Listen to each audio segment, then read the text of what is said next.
Hello student, I hope you are safe and healthy. Today we are going to learn an interesting chapter, that is theory of demand. It is unit 2, microeconomics. I hope you will enjoy this video and let's move to the chapter. Let's look at the picture, the clip which is attached over here.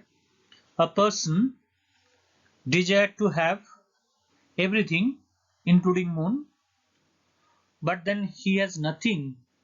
You look at the empty belly, which indicate that nothing he has. With the empty wallet, he is desiring to have car, building, even wants to move to the moon. That's the basically desire. You can have everything as a wish, but what you can able to get it or buy it, it depends on your the available money and the willingness to buy. So that part is basically we learn over here as desire and demand. Desire simply refers to merely wish of a person to have a particular commodity. A person can desire anything at any point of time, and there are no limitation for a desire and has no relation between desire with price, place and time. Anything he or she can desire, but then demand refers to the desire, that is willingness, desire over here, wish to have, backed by the ability and willingness to pay for a particular commodity. There are several limitations affecting demand, like ability to pay, willingness to buy, has relation with price, place and time. So this is basically the desire versus demand, or what is demand basically. So I think you get the clear idea over here that desire is your dream. It is simply a wish of a person, whereas demand is a desire, it's a wish, but it should be backed by price, place and time. So therefore, demand for a commodity is the quantity which a consumer is willing to buy at a particular price at particular time.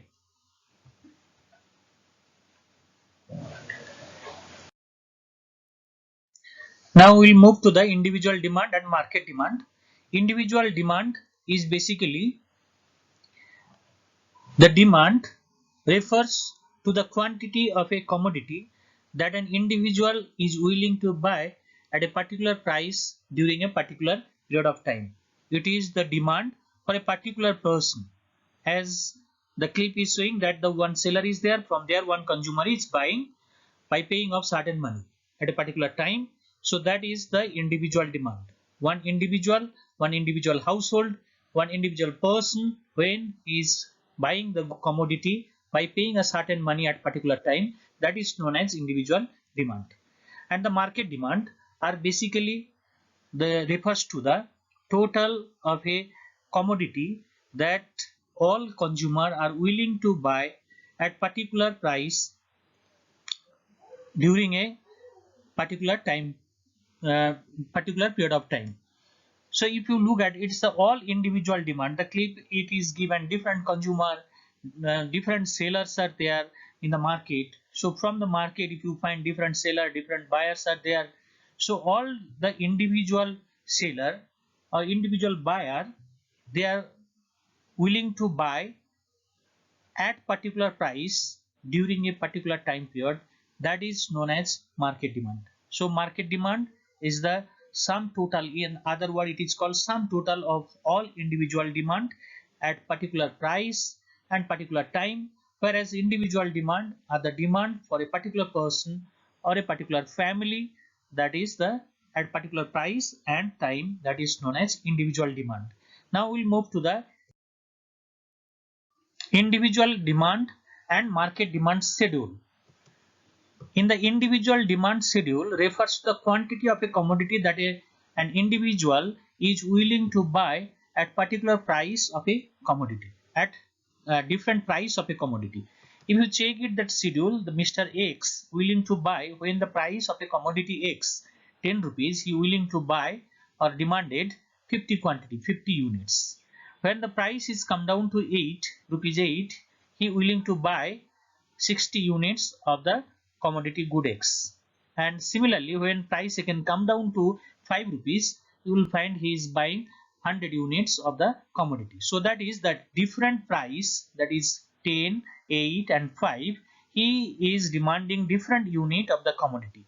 That one is when we take out this price and quantity demand relation and put it in a table, that is known as individual demand schedule. So individual demand schedule refers to the quantity of a commodity that an individual is willing to buy at different price of the commodity. So that is the individual demand. Market demand, on the other hand, refers to the total quantity of a quantity demanded by all the consumer who are willing to buy at a different price of the commodity. So over here, market demand is, we have taken on schedule, you will check it that the 10, when the price is 10, Mr. X is demanding 50 unit, whereas Mr. Y is demanding 30 units and Mr. Z is 120 units. So all together in market means all together, if you add it in the all these demand with respect to price 10, you will find 200 market demand. So X plus Y plus Z. If I am assuming that in the market there are only 3 consumers are there, X, Y and Z. So if we add it, these 3 consumer ka demand, we get market demand. If there are many more consumer is there, buyers are there, we have to add it all the buyers ka individual demand, then we'll get the market demand. Similarly, when the price is come down to 8 rupees, the X is demanding 60, Y is demanding 50 and Z is demanding 190, and altogether if you go on adding X plus Y plus Z, we will get 300 unit is the market demand, and so on in the when the prices come down to 5 rupees. If you go to the reverse way, say 5 to 8, 8 to 10, when the price is increased, you will find the demand is inversely affected over here. It is decreasing from 100 to 60 to 50. So likewise, this is the reverse part is there. That part we learn it in the as a law of demand, that there is an inverse relationship between price and the quantity demanded of a commodity. So that part we'll be discussing in the later part. Over here we just have to know that the individual demand schedule and market demand schedule.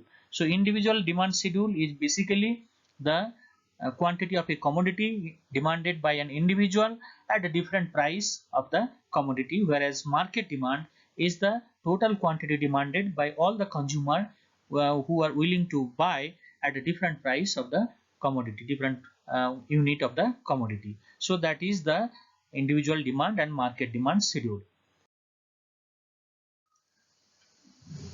Next one is demand function. Demand function shows the functional relationship between the demand of a commodity and its determinant. It can be either with respect to one consumer or to all the consumer in the market. So symbolically we will find it Qx, if I take it the quantity demand is denoted as Qx, is equal to function of Px, that is Px, I, Pr, T, Fe and dot dot dot. So many factors are there. So many factors are affecting over here, and where the Qx is quantity or demand for a commodity X, Px is equal to price of commodity X, I is equal to income of the consumer, Pr is equal to price of related goods, T is equal to taste and preference of the commodity. So these are basically, so it is a functional relationship between the quantity demand and its various factors affecting the demand or the determinants, its determinants. This is called determinants or factors. So this is demand function.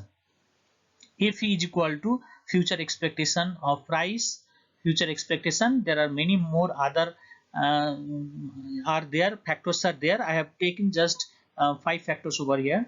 you can go for number of consumer, seasonal effect, lot of other factors are there, but just we have to learn only 4-5 factors over here. So 5 factors is enough for us to know this what are the demand function and how they are affecting the demand of a commodity. So over here, all these factors now we are taking one by one. The price of a commodity. We will find there are inverse relationship between price and quantity demanded of a commodity. That is, quantity demanded of a commodity increase with decrease in price and is decrease with increase in price of a commodity. So which means, as you know it, that when the price of a commodity rises, your demand will be decrease. At the higher price you will demand less, at the lower price you demand more. So basic things is that's why it is called the inverse relationship. One plus, another one is minus. So plus minus effect comes minus. That's why it is called negative relationship or inverse relationship. So you have to remember this inverse relationship or negative relationships ka the meaning, that one is plus, another one is minus, because when we do in the next chapter calculation, your elasticity of demand always it will come by default, it is negative. Why it is negative? Because it's a inverse relationship. When price rises, demand decreases. When price decreases, demand increases. So that's the inverse relationship. We find it over here, the price of the commodity and the demand for a goods. Now next one, we have the income of the consumer.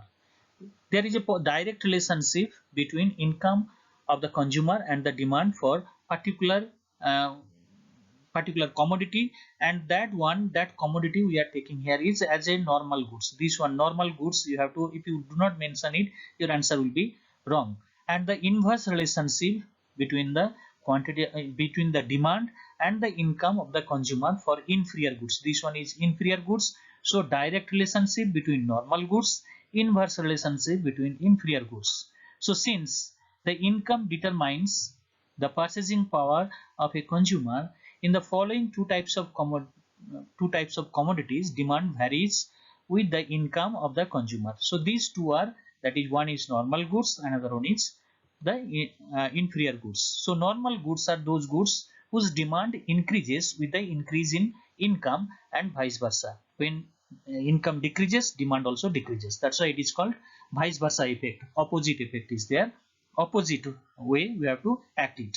So that's the direct relationship. When income increase, demand increase. Plus plus. When income decrease, demand decrease. So minus minus, it's give the positive effect. So that's the direct relationship between the demand uh, and the normal good demand and the price of the normal goods. So we call it the direct relation. Whereas some example is given, demand for clothes, that part you can understood here. When your income is increases, you go for buying more clothes. When income decreases, you are not going to buy for this, your demand is decreases.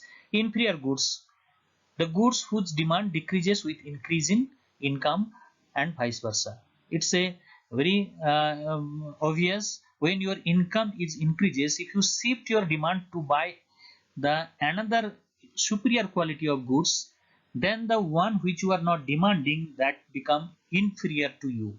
So that's the inferior goods, the relation, that when income is increases, you go on shifting buying of the superior quality.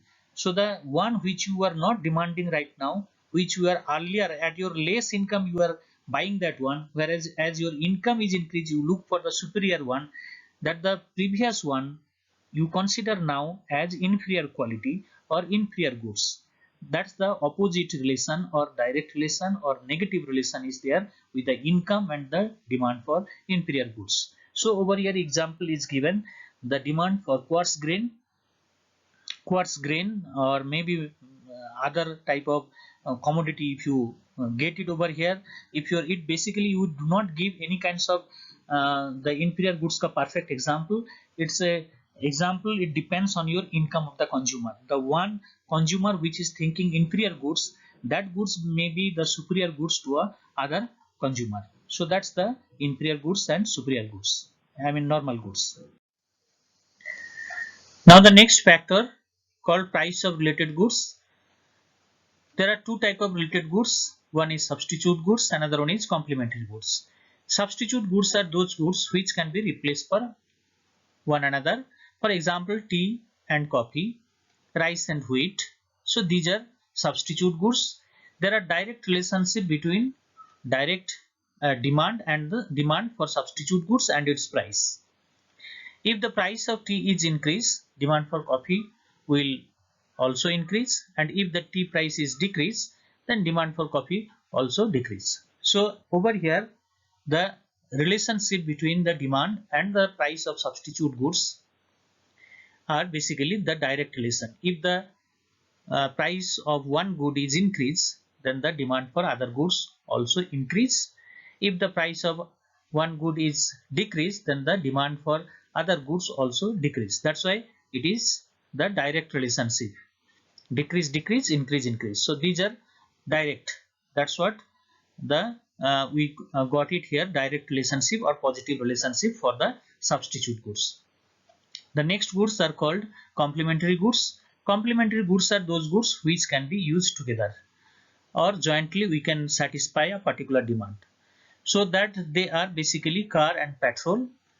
There are inverse relationship between demand for complementary goods and its price. If the price of petrol is increased, then demand for car will decrease and vice versa. So these are the relationship between the complementary goods.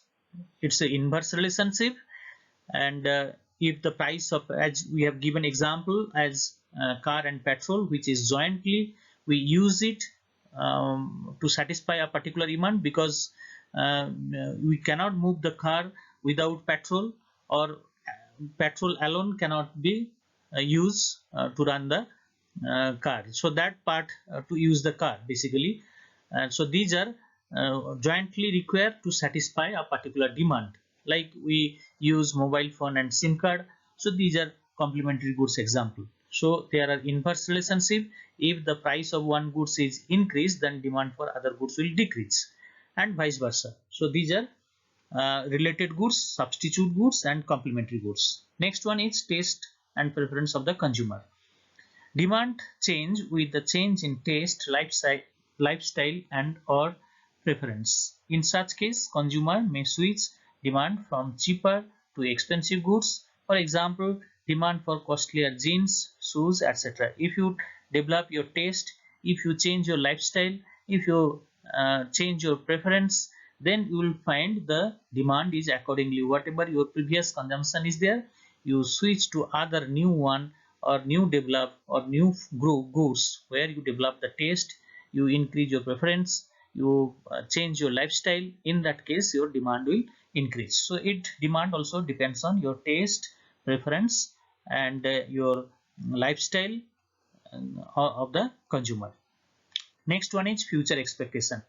Consumer expect related to the future price, income of the goods availability, etc. These are all future expected. Your income, whether it is increase or decrease, price of the goods will increase or decrease depending on the future situation, and goods availability, whether you will get it the goods or not today or tomorrow or in future, is there any shortage or difficulties to get it. So these are all future expectation. We are taking one example over here. If the future price of a commodity is expected to increase in near future, then the demand for the commodity will increase at the prevailing market price and vice versa. Suppose if you think it that the petrol price is going to be increased from tomorrow, then you will find it the most of the car owner, they will be buying or demanding more petrol today, because today price is lesser and tomorrow price will be more increase. That's why today they will be getting the or trying to get the as much as possible the petrol at lesser price. So that's what, if the commodity price is going to be increased in near future, then they find it, they increase the demand or decrease the demand depending on the price of the commodity. If the price increased in future, they will demand more at the current price. If the price is going to decrease in the future, then they will demand less at the prevailing price, because prevailing price will be costlier to them. That's what the demand is get affected. So these are different factors which are affecting demand of a commodity. Now we'll move to the next part, that is law of demand. So now let's start with the law of demand. Law of demand establishes the inverse relationship between the price of a commodity and the quantity demanded of that commodity, assuming other factors remain constant. The quantity demanded of a commodity is increased with the decrease in price, and is decreased with increase in price. I think this is very common and everyone knows this one, that if the price of a commodity is increased, then demand for that commodity will decrease. So this is very common to everyone. So law of demand states that, assuming this part is the one important part, we have to assuming other factors remain constant. Other factor means income of the consumer, taste and preference, price of related goods, we will be discussing later part. So these are other factors. If that other factors remain constant, then the quantity demanded of a commodity is increased with decrease in price, and quantity demanded of a commodity is decreased with increase in price. So there is a inverse relationship between the price of a commodity and the quantity demanded of that commodity. So that's the law of demand. Now we'll go to the assumption. What are the assumption? Assumption, you will find the price of related goods are not changed. So only one factor is changing, that is called price, but then other factor is remain as it is. Income of the consumer is constant. There is no change in consumer taste and preference. There is no change in future expectation. These are called other factors. With that other factors, as we discuss it, there are 5 factors we have taken including price. So here price is getting changed, the other 4 factors remain changed. So 5, 4, whatever we'll take it, that all these are other different factors will be taking constant, including I have taken over here 4, it can be 5, it can be 4, there are so many factors are there. So all the other factors will be remain constant in this case. So if it is constant, then we'll find the law of demand is going to hold, and that relationship is the inverse relationship between price and quantity demanded of a commodity. Now we'll explain more detail using the schedule and diagram.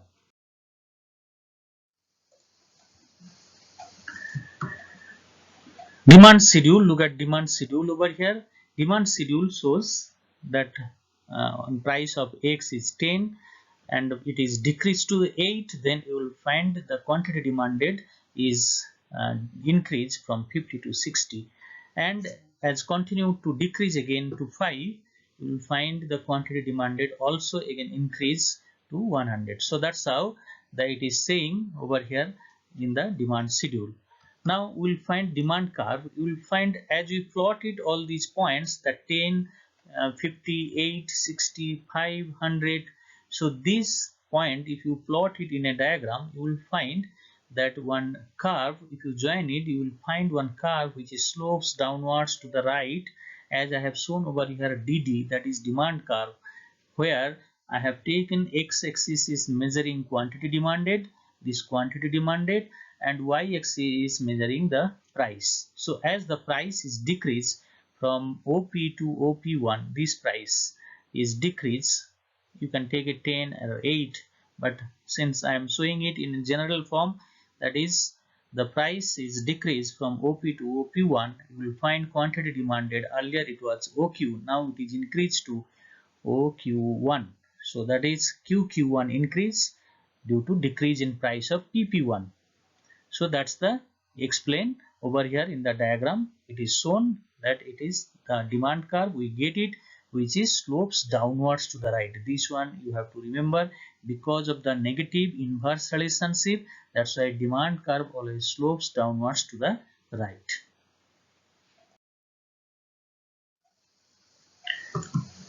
Now every law has its exception. So over here, exception to this law of demand, the first exception is the ignorance.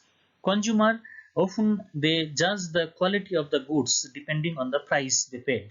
if they paid high price, they assume it that the quality of the commodity is good, and as compared to the commodity at the lesser price. So over here they are not going to test that quality of the goods in the laboratory. Instead of that, they judge it that at the price what they are paying it. They think it that the high price means good quality, and the low price means the poor or inferior quality. So that's what the ignorance of the consumer. So at the high price they demand more commodity, at the low price they demand less commodity. So that's what the exception to this law. Now next one is the Giffen effect. Giffen goods are special category of inferior goods in which demand for a commodity fall with a fall in price. So basically this is called the Giffen paradox, and which is observed by Sir Giffen, Robert Giffen, the British economist. He observed that in the UK there are poor class of labor who mainly depends on consumption of bread and with the meat. When the bread price is increased, they start consuming or buying more of bread, and they compensate that price from the less consumption of the meat. So this paradox, this situation, he said that even the price of bread is increased, the people, the worker, the poor people, poor worker in the UK, they try to consume more of bread instead of less of bread, because price of bread is increased. So as we know it, law of demand, if the price of commodity is increased, demand will be less. But instead of that, over here, since price of bread is increased, the British worker, that poor worker, they start consuming more of bread, and they start consuming that because that more price is required. So where they get it, they compensate that price from the less consumption of meat. So this situation, this effect is known as Giffen effect or Giffen paradox. So that's what it is called, Giffen effect. Now snob effect. Over here some people, they show their uh, intrinsic worth, that means social um, belongs means richness. Socially they show it to the others that I am rich than you, and that's what they try to buy the commodity which has high price like diamond, and no, there is no intrinsic worth, but for a different reason, to show their status in the society, they try to buy that diamond even at the higher price. So the basic objective is to display their riches to the other member of the community to which they themselves belong, and this is known as snob effect. So as we do it sometimes, that we buy the costlier goods and we put it in the drawing room, which means that we are showing to the other guest or relatives that we are richer than or our living standard is higher than the normal class of people, or than you, I mean the relative who have visited your house. So this is basically one psychological effect is there, where the people buy the costlier goods at the higher price to show their status, social status.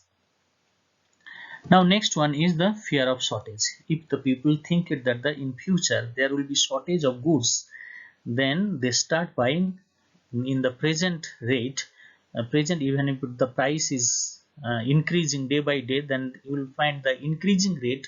At the increasing rate they start buying up more of goods, and by fear, with the fear that again in future it will be shortage or price will go up again, and that's what at the present price they try to accumulate the more and more of goods. And presently, you know, the COVID situation is going on, and in that case the people are accumulating or all type of basic necessity goods at the home, and they never, I mean nobody knows that what will happen in the future. That's what, to make the security of their life, they try to store the food grain, all basic necessities at home. So that's what, the even the price is little higher in the present price, they start going to buy more and more goods at the present price. So there are many other exception to this law is there, but we just have over here few points we have discussed over here.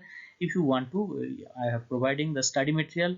From there you can also study it, all these other points. Now next part we are going to learn the change in quantity demand and movement, change in quantity demand and movement along with a demand curve. Over here two concept is there. One is called change in demand and change in quantity demand. So we are learning now change in quantity demand. Quantity demand is basically change in quantity demand is related to the change in price. When demand of a commodity is changed due to the change in price only, not the other factor, then we call it the quantity. It is called change in quantity demand. So these are two types. One is called expansion of demand, other one is called contraction of demand. So the exception of demand is basically expansion or extension of demand are basically when the quantity demanded of a commodity increases with decrease in its price, assuming that other factors remain constant. It is known as expansion of demand. It causes downward movement along with the demand curve, which is shown in the adjacent diagram. You will find that as the price is decreased, the demand price is decreased, demand for the goods is increased. And why it is happened? Because price is decreased from P to P1, and that's why demand is increased from OQ to OQ1. This QQ1 demand increase due to the decrease in price from 10 to 8. Now earlier it was 80, now it is 100. So this is basically talking about law of demand, that expansion or contraction or change in quantity demand. Change, I'm just summarizing the fact. Change in quantity demand is basically talking about the law of demand. It has two parties there. One is called expansion of demand, another one is called contraction of demand.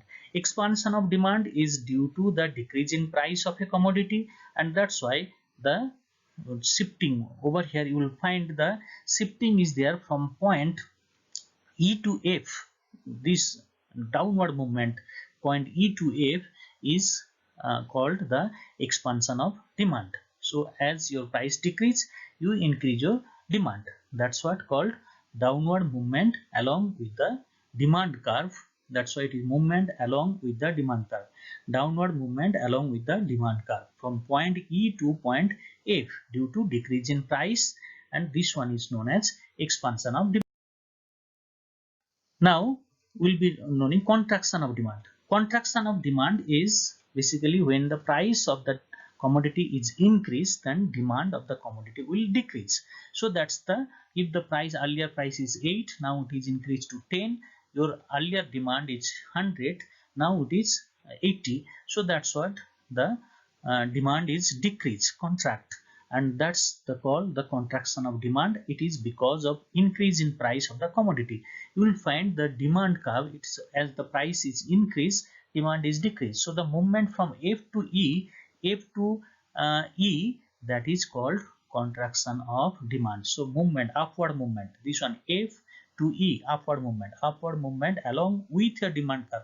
Only one demand curve is DD, so along with a demand curve. So question is over here that along with a demand curve, one demand curve is there, it is movement along with the D, along with the DD curve, so E to F. So that is called contraction of demand. Shifting of demand or change in demand. So this is because of change in other factors. If there is change in other factor due to which prices remain constant, remember prices remain constant, only the demand is changing, either increase or decrease, and that's what that is called the change in demand. So it has two parties there again, that is called increase in demand and decrease in demand. So increase in demand are basically when demand of a commodity is increased due to favorable change in other factor other than price. It is called increase in demand. It causes the rightward shift of the demand curve. Look at the demand curve, earlier it is DD, now it is shifting rightwards as D1, which is shown in dotted line. So it is increased. Now at the same price OP is same price, now consumer is able to consume more commodity, that is QQ1 demand is increased, at the demand, because the demand curve shifted rightward. Your purchasing power is in real purchasing power is increased. As your income increase, prices remain same. Your income increase, that's why increase income you are consuming, you are using for consumption of the additional goods. You like the commodity, that's why your demand is shifted rightwards. Your price of the substitute goods is increased, that's why you are increasing the demand for coffee. So that's the reason for shifting of demand. This is called shifting of demand curve from one point to other point. So that is increase in demand. So over here you schedule, if you look at the price is remain constant 10 10, there is no change in price, but then demand is, as because it is increased, you will find the demand earlier it was 80, now it is increased to 100. So that's what the shifting of demand curve. When increased demand is there, demand is increased. Is that shifting of demand curve, again decrease in demand. When the demand of a commodity is decreased due to change in other factor and other than price, is known as decrease in demand. Demand is decreased due to change in other factor, but then price is no role over here, prices remain as it is. So it causes leftward shift of the demand curve. And if you look at over here, prices remain same, but the quantity demand is decreased over here from 100, earlier it was 100, now it is 80, prices remain same. It is because of that your demand is shifted leftward, demand curve DD demand curve shifted D to D2 demand curve, and over here price is OP price, but then quantity demand is decreased by QQ2, quantity demand is decreased over here. So that's the called shifting of demand curve and part of the decrease in demand. So decrease in demand, I hope you have understood this one. If the income of the consumer is decreased, if the price of substitute goods is decreased, if the price of complementary goods is increased, if you started disliking the product, your demand will decrease. At the same price also you are not going to buy it at all, that commodity. So these are called other factors effect, and price will be no effect in price will be as it is, only either your income decrease or your substitute goods price decrease or your complementary price is increased, and that's what the demand is shifted leftward. So that is called shifting of demand curve.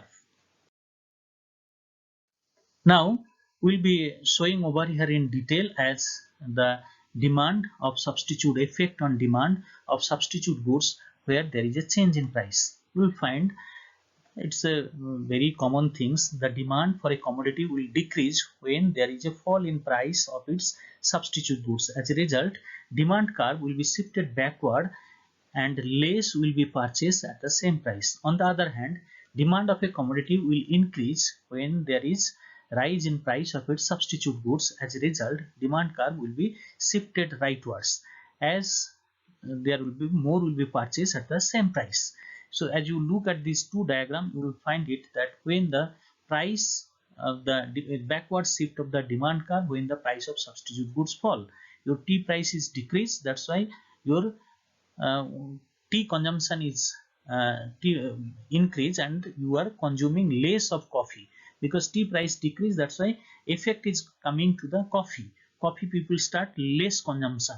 That's why coffee demand will be decreased. So as the price of tea is decrease, your coffee demand will decrease. So their coffee demand curve will be shifted leftward. Price of the coffee remain as it is. No role of price of coffee over here. It is because of the tea price decrease. The other substitute goods price is decrease. Similarly, other over here think it that the tea price is increase. Now as tea prices increase, coffee price remains same. So consumer think it over here that the coffee become cheaper because coffee prices remain as it is. Only price of tea is increased. That's why they think it that the coffee become cheaper to at the present price. That's why they start buying of more coffee at the present price of constant price of coffee, since tea price is increased, and that's what coffee demand will be increased when shifted rightward, as I am showing over here that DD demand curve is shifted to D1 demand curve at the same price of coffee. So that's the effect of substitute goods. It the effect of demand on complementary goods when there is a change in price.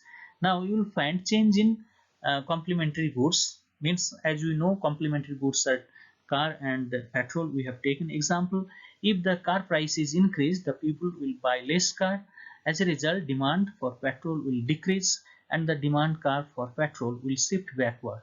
Similarly, when there is a car price is decreased, people will buy more of car. As a result, demand for petrol will increase and the demand car for petrol will shift rightward as shown in the adjacent diagram. Look at this adjacent diagram. When the car price is increased, then people start buying of less car, and if less car is buying, that means less petrol will be consumed. That's why petrol price, even the petrol price is same, you will find the petrol car demand will be decreased.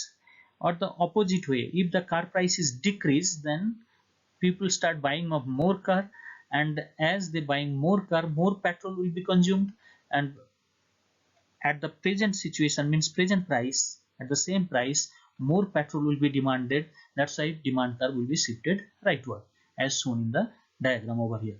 So that is the effect of, likewise we can show it, the effect on the future expectation, income on the consumer. You can develop it, that one. So I have shown over here that you can experiment on it, and you can draw the demand curve and effect of demand curve in when there is a change in income of the consumer for normal goods, for inferior goods, for future expectation, for number of consumer, if it is increase or decrease. So likewise we can experiment on it. So you will find it that these are all change in demand, because the demand curve is shifting leftward or rightward, and at the same price, at the constant price, no change in price. And that's what we are the theory of demand up to. Thank you.